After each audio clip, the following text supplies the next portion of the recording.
Assalamualaikum warahmatullahi wabarakatuh. Alhamdulillahirabbil alamin. Kita berjumpa kembali, bertemu kembali lewat pembelajaran daring mata pelajaran Khot Imla MTS Ali Maksum. Pertemuan kali ini adalah pertemuan yang keempat. Untuk itu langsung saja Bapak akan sampaikan materi yang keempat, yaitu kita masuk kepada mata pelajaran Khot. Kalau pertemuan-pertemuan yang terdahulu kita Bapak menyampaikan tentang materi Imla. Untuk pertemuan yang keempat ini kita masuk pada pembelajaran Khot. Nah, untuk Khot yang pertama kita akan belajar tentang Khot Naskhi. Anak-anak semua yang saya banggakan dan saya cintai, bahwa memang idealnya untuk pembelajaran Khot ini adalah ketemu langsung. Karena Bapak bisa melihat langsung bagaimana anak-anak memegang pensil atau memegang pena, pen khot untuk menggoreskan huruf-huruf hijaiyah dalam kertas. Tapi karena sekarang masih masa pandemi COVID-19, untuk anak-anakku yang masih di rumah bisa mengikuti pembelajaran Khot, khususnya untuk pertama kali Khot Naskhi ini.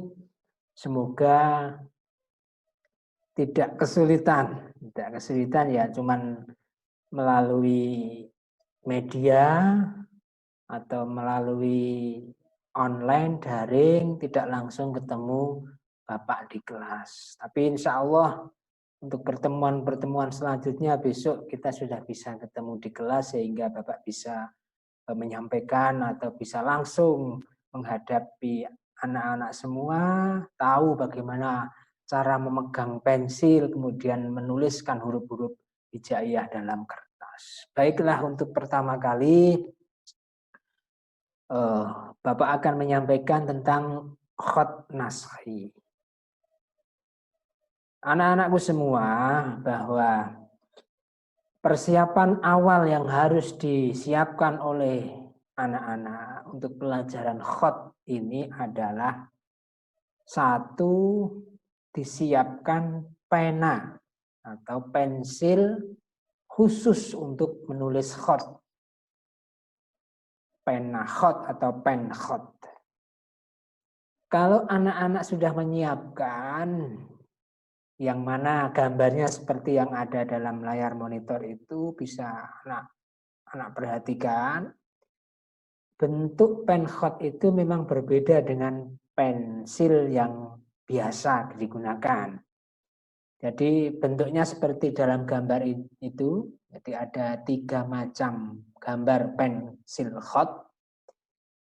Gambar yang pertama itu adalah, ada tulisannya itu akolumailan. Akolumailan itu artinya adalah miring sedikit atau condong sedikit. Jadi mata pensilnya dibuat miring, tidak runcing seperti ketika anak-anak meraut pena. Itu tidak, tapi dibuat miring, pipih kemudian dipotong miring seperti ini.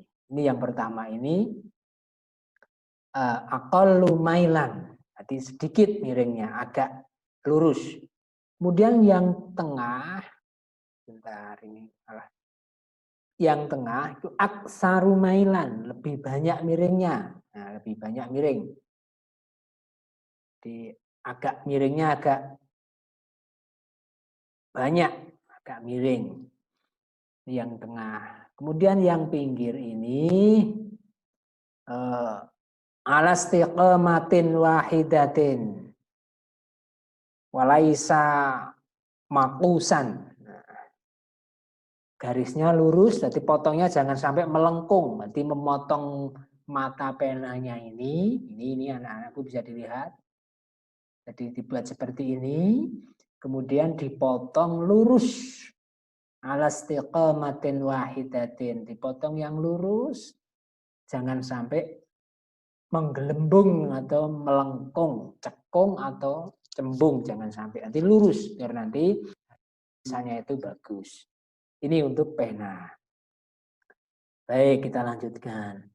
Nah, sebelum kita menulis, sedikit Bapak perkenalkan tentang syakal atau harokat, at-tashkil, harokat.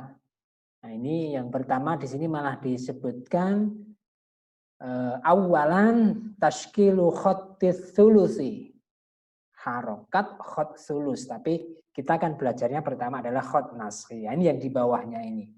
Sanian tashkilu khotin naskhi. Syakal atau harokat khot naskhi. Nah, ini bisa dilihat anak-anak semua. Ini yang umum, syakal itu ya hanya fathah. Ini fathah, fathatun au kasrotun. Jadi fathah atau kasroh sama seperti ini. Ini yang depannya ini agak melengkung sedikit di bawah. Berbeda dengan yang kedua ini, fathatun au kasrotun ini sama fathah kasroh. Tapi beda, yang pertama ada melengkungnya sedikit ke bawah, kemudian yang kedua ini lurus. Kemudian dhammatun dhammah, perhatikan ini harokat dhammah yang naskhi. Nah, ini. Kemudian sukunun sukun. Nah, sukun ini ada dua macam, ada yang hanya seperti yang pertama ini, ada rongganya, garisnya itu tidak ketemu, ada lubangnya.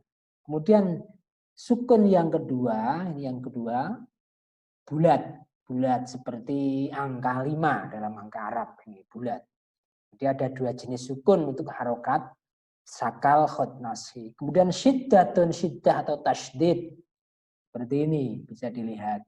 Kemudian maddatun, mad tanda panjang seperti ini. Ini ada beberapa syakal atau beberapa harokat dalam khot naskhi. Berbeda dengan khot-khot yang lain syakalnya. Khot sulusi itu syakalnya seperti yang di atas itu. Baik, kita lanjutkan aja karena ini adalah khot naskhi langsung. Kita mulai belajar untuk menulis huruf pertama yaitu huruf alif. Silahkan anak-anak dilihat. Huruf alif, cara penulisannya, panjangnya berapa? Kira-kira 5 titik. Nah, ini ada sudah Bapak kasih contoh satu huruf alif, kemudian panjangnya itu ada 1, 2, 3, 4, 5 titik. 5 titik dari pensil yang atau pen khot yang sudah anak-anak siapkan. Nih. Untuk penulisan alif, huruf alif silahkan dilihat itu tidak lurus. Tidak lurus, itu ada bantuan, ada garis, itu ada bantuan. Ini teorinya ini ya anak-anakku, kalau ketemu langsung dipraktekkan. Tapi ini teorinya seperti ini, ada garis lurus, kemudian yang di ujungnya di atas itu ada renggang atau ada ruang. Ada ruang tidak lurus ke garis, agak miring, condong ke kiri. Itu diperhatikan. Nah, ini cara menulisnya sudah Bapak sampaikan di bawahnya itu. Menulisnya dari ujung atas pena atau pensil. Dari atas menulisnya, tidak dari bawah. Dari atas. Kemudian dimiringkan kira-kira setengah dari besarannya pena itu. Jadi miring. Pensilnya atau penkhotnya miring, selanjutnya ditarik lurus ke bawah. Ini selanjutnya ditarik lurus ke bawah. Nah, setelah sudah mau selesai huruf itu, kira-kira tinggal 1 titik, sampai menjelang batas akhir huruf, kira-kira 1 titik dari bawah. Nah, ditarik 4 titik, kan masih ada 1 titik ya. Setelah sudah mau habis, itu huruf itu sudah mau selesai, akhirnya akhir dari huruf alif itu dibuat runcing, ditulis runcing, yang kedua ini, dengan cara membelokkan posisi mata pena atau mata pensil khot. itu ke kiri. Jadi, nah jadi dari atas tarik ke bawah terus, tapi tidak lurus ya. Kemudian ketika sudah mau selesai satu huruf itu sudah mau habis, kemudian ditarik ke kiri. Mata pen hotnya itu dikenakan ujungnya. Jadi dibuat runci. Itu. Jadi seperti itu untuk penulisan huruf alif. Anak-anakku semua yang saya banggakan dan saya cintai, ini Bapak berikan beberapa contoh huruf alif, karena yang pertama adalah alif, itu ada tulisan di atas itu, di judul itu, usrotul alif, atau tulisan-tulisan yang serumpun dengan huruf alif. Ada alif ini, ada alif, kemudian kaf, kaf yang panjang, lam panjang, lam alif, po, dan mim. Ini semua ada garis panjangnya seperti alif ini. Yang pertama ini alif seperti yang Bapak sampaikan di depan tadi di awal. Kemudian ini kaf, kafnya juga ada garis panjangnya. Semuanya ini tidak lurus garis. Yang atas agak condong ke arah kiri. Nah, ini alif juga seperti itu, kaf juga iya, kaf panjang juga iya, lam panjang juga, semuanya ini tidak lurus, jadi agak condong. Kira-kira tadi setengah dari ukuran penanya itu. Ini jadi cara penulisannya seperti itu. Jadi silahkan anak-anak ulang-ulang contoh-contoh ini. Harapan Bapak biar anak-anak bisa mahir dalam penulisan khot, khususnya adalah khot nasri ini. Ini untuk khot nasri saya kira sudah cukup, karena untuk pertemuan pertama yaitu penulisan huruf alif, kemudian sama rumpun-rumpunnya ini atau huruf-huruf yang ada sejenis huruf alifnya, seperti itu.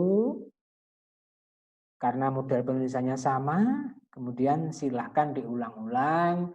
Bapak kasih tugas kepada anak-anak, tulislah kembali huruf-huruf di atas atau huruf-huruf itu, alif dan huruf-huruf yang serumpun dengan alif itu silahkan ditulis kembali dalam buku atau kertas, satu kali saja.